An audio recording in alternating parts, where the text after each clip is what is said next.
नमस्कार दोस्तों, स्वागत है आपका आपके अपने YouTube चैनल कल्पित क्लासेज अनूपगढ़ के अंदर। दोस्तों, जैसे आपको पता है कि फरवरी माह के अंतिम सप्ताह के अंदर थर्ड ग्रेड का एग्ज़ाम कंडक्ट होने जा रहा है। तो उसी थर्ड ग्रेड के लास्ट की 30 डेज़ की रणनीति क्या रहे आपकी, ताकि आप अच्छा स्कोर गेन कर पाओ, कैसे पढ़ाई करें, किन किन टॉपिक को ज़्यादा तवज्जो दें, उसी पर परिचर्चा करने के लिए आज मेरे साथ कल्पित क्लासेज अनूपगढ़ के 3 एक्सपर्ट, 2 जियोग्राफी से, 1 पॉलिटिकल से। जियोग्राफी से श्री जगमाल जी और श्री सरवण जी, और पॉलिटिकल साइंस से श्री शेर सिंह जी है। सर, मैं आप सभी का इस परिचर्चा में स्वागत करता हूं। बहुत बहुत धन्यवाद। तो सर, मैं ये जानना चाह रहा हूं कि बच्चों के काफ़ी मैसेज आ रहे हैं, काफ़ी फ़ोन आ रहे हैं कि सर लास्ट की 30 डेज़ की रणनीति क्या रहे। काफ़ी बच्चे मतलब उनको ये फील हो रहा है कि जैसे मान लो हमारा पढ़ा बहुत कुछ हुआ है लेकिन हमें याद नहीं है, तो उस बारे में क्या उनकी 30 डेज़ की जो रणनीति है वो रहे। सबसे पहले मैं जगमाल सर आपसे स्टार्ट करना चाहूँगा, तो कृपया बताएं थोड़ा बच्चों को कि क्या उनकी रणनीति रही। नमस्कार सभी को। जैसे सर ने मेरे से पूछा है कि रणनीति के बारे में, तो एक तो मैं सर को बताना चाहता हूँ और आप सबको भी बताना चाहता हूँ कि हम चाहे जितना भी पढ़ रखा है लेकिन हमें ये लगता है कि मुझे नहीं आता, इसलिए हताश न हो और समय के ऊपर अपना भरोसा बनाए रखें और जितना ज़्यादा से ज़्यादा ऑनलाइन ऑफलाइन आपको टेस्ट मिल रहे हैं तो ज़्यादा से ज़्यादा अपने आप को परखें, क्योंकि क्वेश्चन वही होते हैं जो हर बार कहीं ना कहीं से रिपीट होके आते हैं, और जो हम जितने क्वेश्चन ज़्यादा रिपीट करेंगे, जितना ज़्यादा पढ़ेंगे, जो हमारा भंडार होगा वो जितना ज़्यादा होगा और वही हमें आगे बढ़ाएगा। दूसरी बात ये है कि सिलेबस को पूरा करें, क्योंकि हम एक ही चीज़ के पीछे लगे रहते हैं, बाकी पे ध्यान नहीं देते। तो एक तो सिलेबस को पूरा करें और एक उसका अंक बार देखें कि कौन सा टॉपिक कितने नंबर का है, ज़्यादा नंबर वाले को ज़्यादा पढ़ें। और ये भी देखें, जैसे मैं ज्योग्राफी से हूँ तो जैसे राजस्थान की नदियाँ, खनिज, इनसे तो प्रश्न आना ही आना है, पक्का है। तो आप उन चीज़ों को देखो जहाँ से प्रश्न उठते हैं, और जो अधीनस्थ बोर्ड पेपर बनाता है आप उसके जो क्वेश्चन हैं उन क्वेश्चनों को ज़्यादा से ज़्यादा निकालो, ताकि जो क्वेश्चन बार बार आते हैं, अधीनस्थ बोर्ड कौन से क्वेश्चनों को बार बार रिपीट कर रहा है, आप उसके हिसाब से, और वो पोर्शन जो पूछता है उसका लेवल क्या है, उस लेवल पे तैयारी करो। वैसे ही तो अपनी तैयारी करेंगे तो कोई लेवल ही नहीं होगा, तो लेवल के अकॉर्डिंग तैयारी होनी चाहिए। और एक ज़्यादा हड़बड़ाए नहीं, ये नहीं है कि पूरी रात पढ़ूंगा, पूरा दिन पढ़ूंगा तो होगा। तो मैटर को कम पढ़ें लेकिन अच्छा पढ़ें, समय पे अच्छा खाना खाएं और शरीर का ध्यान रखें। ऐसे नहीं है कि मौसम जैसे है तो उसमें बीमार हो जाएं, क्योंकि यही हमारे लास्ट के 30 दिन हैं। और जो टॉपिक आपको कमज़ोर लग रहा है उसके ऊपर आप ज़्यादा से ज़्यादा फोकस बनाएं, क्योंकि आपका जो पार्ट कमज़ोर है वो पार्ट आप मजबूत करें। और जो भी आपके जो विशेषज्ञ हैं आप बार बार सलाह लेते रहें, उनसे मिलते रहें, और एक मनोबल है जो वो आपको डाउन नहीं करना, और समय पे आप समय का ध्यान रख कर के आप तैयारी करें। और धन्यवाद सर। सर, जो अभी पोर्शन पॉलिटिकल का जुड़ा हुआ है उसके अंदर, रीट के अंदर, तो उसकी बच्चे कैसे तैयारी करें, उसका कोई एक व्यू दो बच्चों को। ज़्यादा पोर्शन भी नहीं है वैसे पॉलिटिकल का, थोड़ा ही पोर्शन है, ताकि उसमें कम से कम मान लो अगर जितने भी क्वेश्चन आए, चाहे 2 आए 4 आए, जितने भी क्वेश्चन आए, कम से कम उन बच्चों के वो नंबर सेफ हो जाएं, वो कटे नहीं कम से कम। धन्यवाद सर। पॉलिटिकल की बात कर रहे थे अपने, तो पॉलिटिकल का जो सिलेबस है वो आपके राजस्थान जीके के अंदर जोड़ा हुआ है। राजस्थान का सामान्य ज्ञान जो 50 नंबर का पोर्शन है। बिल्कुल सर। ठीक है, तो उसी 50 नंबर के अंदर आपको राजस्थान की राजनीति और प्रशासनिक व्यवस्था के नाम से टॉपिक जोड़ा हुआ है। बिल्कुल। अब उसका अंक भार कितना रह सकता है वो तो तय नहीं, उसमें सीधा 50 नंबर का अंक भार दिया हुआ है। लेकिन राजस्थान की राजनीति और प्रशासनिक व्यवस्था के नाम से एक टॉपिक दिया है, तो हमें राजस्थान की जो राजनीतिक और प्रशासनिक व्यवस्था उसको पूरा देखना पड़ेगा। बिल्कुल। हालांकि बच्चों ने देख रखा होगा, पढ़ रखा होगा, तैयारी है बच्चों की, अब तो अंतिम दिन चल रहे हैं। तो जो भी आपने पढ़ा है, बुक्स बाज़ार में बहुत अवेलेबल है, आपने कोचिंग भी करी होगी बच्चों ने और नोट्स भी पढ़े होंगे, तो इसमें कोई उतना लंबा चौड़ा टॉपिक नहीं है, सिर्फ राजस्थान के नाम से है तो हमें राजस्थान पे ही फोकस ज़्यादा रखना है। ठीक है। तो इसमें राज्यपाल आ जाएगा, विधानमंडल आ जाएगा, विधान परिषद राजस्थान में है नहीं। बिल्कुल। ठीक है, तो हमें केवल विधानसभा पढ़नी है। और ये जो टॉपिक है ये आपको अमूमन हर बुक में मिल जाते हैं। हाँ। और बच्चों ने पढ़ रखे होंगे। अब इस पे क्या पढ़ा है, कौन सी बुक से पढ़ा है, इस पे अब वो टाइम नहीं रह गया। मैटर भी नहीं है कि हाँ। जो पढ़ा है वो बढ़िया पढ़ा है बच्चों ने। हाँ, अब बात ये है कि आप ज़्यादा से ज़्यादा टेस्ट दें। मेरा तो एक ही सुझाव है कि आप ज़्यादा से ज़्यादा टेस्ट दें, और टेस्ट वो दें जो स्तर का हो, अकॉर्डिंग टू सिलेबस हो और सत्र का हो, उसमें ऐसा लगे कि वास्तव में क्वेश्चन पूछे जा सकते हैं। आप ऐसी टेस्ट सीरीज कभी भी ज्वाइन न करें जो स्तर की न हो, भले वो फ्री क्यों न हो। बिल्कुल सर। आप अच्छे ऑफलाइन ऑनलाइन किसी बुक से, प्रैक्टिस सेट से, जहाँ से प्रैक्टिस सेट भी खरीद रहे हो तो आप अच्छे लेवल का, आप उसका लेवल चेक करें पहले। एक मॉडल पेपर को आप 5-7 मिनट रुक करके उसको देख करके फिर उसमें से आप तय करें कि वास्तव में इसमें प्रश्न है जो अच्छे हैं। टेस्ट सीरीज भी आप किसी की दे रहे हो, आपने ज्वाइन कर रखी है तो, और अब अंतिम चरणों में आप ये चीज कहीं न देखें, कोई भी ऐसा चैनल फॉलो न करें जो ये बता रहा हो कि मेरिट इतनी जाएगी। हाँ, पेपर से पहले तो मेरिट का अनुमान लगाना मेरे हिसाब से बेवकूफी हो, बेवकूफी भरा काम है वो। बहुत सारे, अब आप अभी सर्च करके देख लो यूट्यूब पे, आपको बहुत सारे बता देंगे एसएसटी की मेरिट इतनी जाएगी, हिंदी की मेरिट इतनी जाएगी, इतने फार्म भरे गए, इतना कंपटीशन है। आपको उससे कोई लेना देना नहीं है, आप अपनी तैयारी पे ध्यान दो। मेरिट कितनी जाएगी वो बाद की बातें हैं। बिल्कुल सर। ये कुछ चीजें हैं जिनको आप अब अंतिम दिनों में सिर्फ आपको रिवीजन रिवीजन और रिवीजन, ज़्यादा से ज़्यादा अभ्यास करो, ज़्यादा से ज़्यादा प्रश्नों को हल करो, प्रश्नों को सॉल्व करना है हमें। और वो प्रश्न भी कुछ ऐसे होने चाहिए जो स्तर के, जैसे सर ने बताया कि आप जो अधीनस्थ बोर्ड जो पेपर ले रहा है, जो उसका लेवल है, उन प्रश्नों को आप बार बार देखो। उसके लिए भी बहुत सारी बुक्स आती है बाजार में जिनमें पुराने प्रश्न दिए होते हैं, ओल्ड क्वेश्चन पेपर्स होते हैं, तो उनको भी आप रिपीट कर सकते हो। नए प्रश्न जहाँ से भी आपको मिल रहे हैं, तो कहने का मतलब ये है कि ज़्यादा से ज़्यादा प्रश्नों को सॉल्व करें। और उसी के अंदर आपका पॉलिटिकल का भी आ जाएगा। और पॉलिटिकल के नोट्स बहुत सारे बिक रहे हैं बाज़ारों में, लेकिन फिर भी आप किसी अच्छी बुक को जो आपने पहले पढ़ रखी है आप उसी पे रहो। बार बार बुक्स को चेंज मत करो। एक ही बुक को आप 10 बार पढ़ लो, 10 बुकें पढ़ने की बजाय एक बुक को आप 10 बार पढ़ लो। बिल्कुल वो बेहतर है। सरवण सर, मैं आपके पास आना चाहूँगा। आपका कॉलेज लेक्चरर का रिटन एग्ज़ाम भी क्लियर था, आपने इंटरव्यू भी दिया, इंटरव्यू तक पहुँचे आप।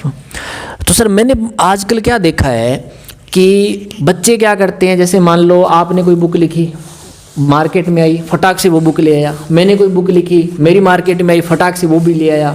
सर ने कोई बुक लिखी, सर की मार्केट में आई, फटाक से वो ले आया। ये कहाँ तक उचित, आपको क्या लगता है सर? एक बुक को बार बार पढ़ना चाहिए या बहुत सारी बुक है उनको एक ही बार पढ़ के अपने कर ले? आप मेरे को ये बताओ कि ये बात सही है या गलत है। और आपने जब रिटर्न क्लियर किया था तो आप किस हिसाब से पढ़े थे, क्या आपका तरीका था, किस वे में गए थे आप, वो थोड़ा बच्चों को आप बताओ ताकि बच्चे उसका लाभ ले सकें। सर नमस्कार। सर ने जो पूछा है आपका सिलेक्शन कैसे हुआ, यानी इसका रिटर्न कैसे क्लियर हुआ, उनके बारे में, वो तो क्या है कॉलेज लेक्चरर का है, थोड़ा सा पोर्शन लंबा चला जाता है। अपने तो क्या है रीट पर परिचर्चा कर रहे हैं, इसलिए बुक की तो बात अच्छी है, इसलिए बाज़ार में बहुत सी बुकें आते हैं। कई बार क्या होते हैं बच्चे ये सोचते हैं कि इस बुक को लिए आएँ, इसको लिए आएँ, इनकी बजाय एक ही बुक जिसको क्या है कम से कम 5-7 बार रिपीट कर देनी चाहिए। अगर आपको ऐसा महसूस आ जाए कि इस बुक को मैंने 5 से 7 बार पढ़ चुके हैं, उसके बाद में ही नई बुक लाएं। और फिर उसके बाद में क्या बुक से आप नोट्स निकालते हो कि वो नोट्स निकालो, उनमें से आपने ये सोच लिया कि हमने इससे नोट्स निकाल ली हैं, निकालने के बाद में क्या है फिर उसको रिपीट करो। दूसरों के नोट्स के पीछे तो क्या है कई बार जाना भी उचित नहीं है, खुद के नोट्स बनाते हो वो ही फायदेमंद है। हाँ, नोट्स हैं पहले किसी के बने, उनमें से ही और निकाल लो आप नोट्स। जैसे आपने क्या है अगर पूरा पोर्शन के अंदर 20 पेज बनाए हैं, उसके अगर आप उस पेज से कम 4 या 5 पेज पर आ जाते हो तो ऐसे समझो कि आपकी तैयारी है, वो उनको ही बार बार रिपीट करो। फिर क्या है, कई बार ये होता है कि मेरा सिलेक्शन नहीं हुआ, इस पर्सन को मैं कवर नहीं कर पाया। इसका मतलब है कि आपने पहले सिलेबस को नहीं देखा है। सिलेबस को भी आप जो पॉइंट टू पॉइंट बने हैं उसको भी याद होना चाहिए, इसके अंदर ये पॉइंट है, इसके अंदर ये पॉइंट है। फिर सिलेबस की कोडिंग क्या है आप पढ़ो, फिर उसको पेपर से पहले अगर 5 बार निकाल लिया है, निकालने के बाद में क्या है, फिर टेस्ट सीरीज निकालो। ऑनलाइन के बजाय आप ज़्यादा ऑफलाइन में ही ध्यान दो। ऑफलाइन में बाज़ार में बहुत से टेस्ट सीरीज आते हैं। ऐसा भी ना हो कि टेस्ट सीरीज वाले क्या करते हैं, अपनी और कई बार क्या करते हैं, आकर्षित करने के लिए क्या टफ पर्सन डाल देते हैं, उससे क्या आपका मनोबल घट जाता है। वो भी नहीं होना चाहिए।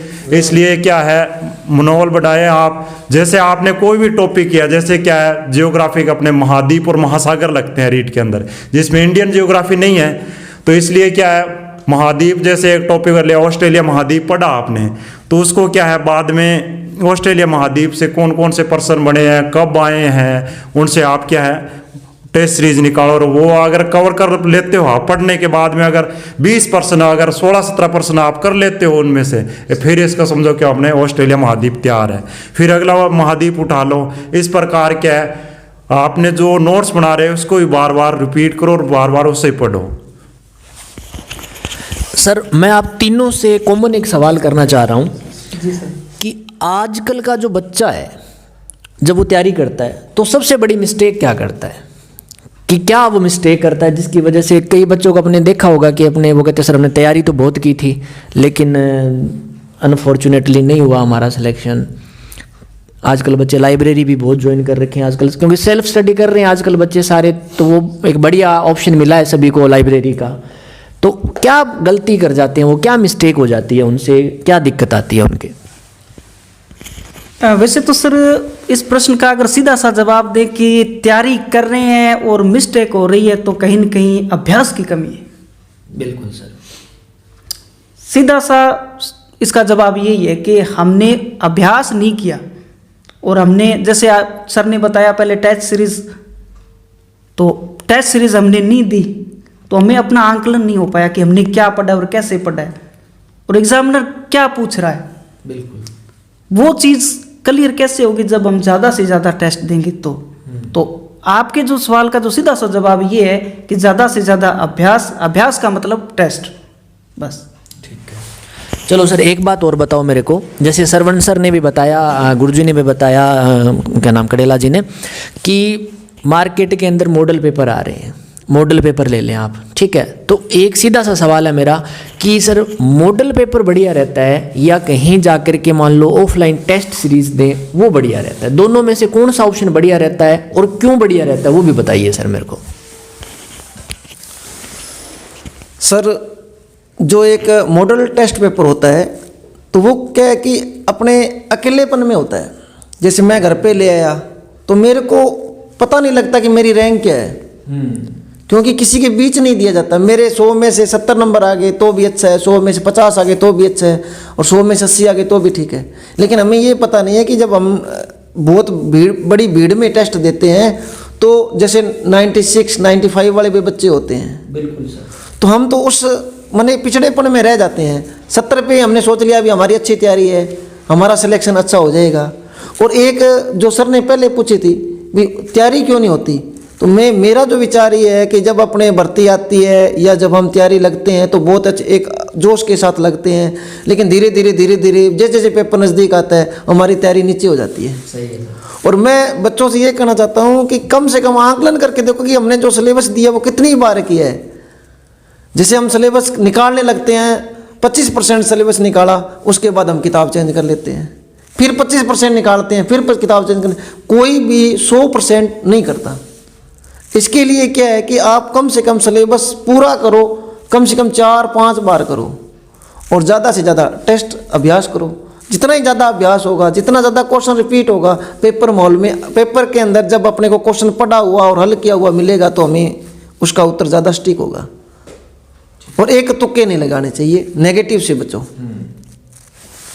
तो आपके कहने का मतलब ये है कि अगर आप मॉडल पेपर लेते हो तो वो चलो ठीक है, एक अभ्यास के लिए ठीक है, लेकिन जो एक ऑफलाइन टेस्ट सीरीज होती है वो आपका सही आंकलन होता है, क्योंकि एक तो आपको वहाँ प्रेशर होता है भी इतने घंटे में करना पड़ेगा आपको, एक वहाँ आप अकेले नहीं होते, आपको पता लगता है कि बाकी लोग भी क्या तैयारी कर रहे हैं, कितनी की तैयारी कर रहे हैं।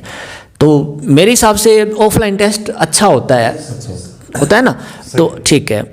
तो और सर आप जैसे अभी आपको पता है 10 फरवरी को बजट आ रहा है, ठीक है, तो उसमें फर्स्ट ग्रेड की, सेकंड ग्रेड की घोषणा होगी, रीट की भी घोषणा होगी, तो उसके लिए सर अब आगे जैसे मान लो रीट का, अब जैसे सपोज करो कोई बच्चा है, मान लो उसने रीट की तैयारी अच्छी की है, ठीक है, और हताश हो जाए, मान लो कि उसका पेपर, भगवान ना करे लेकिन कई बार हो जाता है बैड लक के कारण कि मान लो कि उसका पेपर अच्छा नहीं गया, तो आगे सेकंड ग्रेड की आएगी वैकेंसी, फर्स्ट ग्रेड की वैकेंसी आएगी, रीट दोबारा आएगी, तो श्रवण सर उसके बारे में आपका क्या राय है कि ऐसे बच्चे को क्या करना चाहिए आगे? अब जैसे क्या है, बजट में फर्स्ट ग्रेड भी आने वाली हैं और बजट में सेकंड ग्रेड भी हैं। इस बजट में ये नई भर्तियाँ, आपको पता है चुनावी दौर है तो भर्तियाँ तो आएगी बिल्कुल आएगी सर। इसलिए क्या है, अभी से आप तैयारी करने शुरू हो, जो क्या है पुराना अपने जो है मैटर वो ही सेकंड ग्रेड का आगे आगामी भर्तियों में रहेगा और फर्स्ट ग्रेड का वो ही रहेगा, चेंज नहीं होगा, क्योंकि इस सरकार ने ही फर्स्ट ग्रेड पीछे लिया, इस सरकार ने सेकंड ग्रेड लिया, इसलिए सिलेबस क्या है चेंज नहीं होगा। इसलिए क्या है, आपके पास पहले से बने वो ही नोट्स पढ़ो। फिर क्या है, अभी नए बजट में शुरू हो गए तब कोचिंगें भी शुरू होगी, इसलिए क्या है आप उन कोचिंग से जुड़ सकते हो। पहली बार पढ़ रहे हो, कोचिंग से जुड़ो और वहाँ पहले उनसे परखो कितने बढ़िया पढ़ा रहे हैं कि नहीं पढ़ा रहे। फिर वो जो टीचर ने टॉपिक करवाया है उसको क्या है आप और भी बाहर टेस्ट हो उसके ऊपर ज्वाइन कर और उस पर देखो कि इसके अंदर हमारा जो टॉपिक करवाया कवर हो रहा है कि नहीं हो रहा। इस पर भी क्या है आगामी भर्तियों का आपको ध्यान रखकर तैयारी करनी पड़ेगी। और जब परीक्षा होगी उससे पहले आप अगर 5 से 7 बार अगर आपने सिलेबस कवर कर लिया, इसका मतलब है कि आप कुछ न कुछ वहाँ पहुंच जाओगे, हासिल कर लोगे।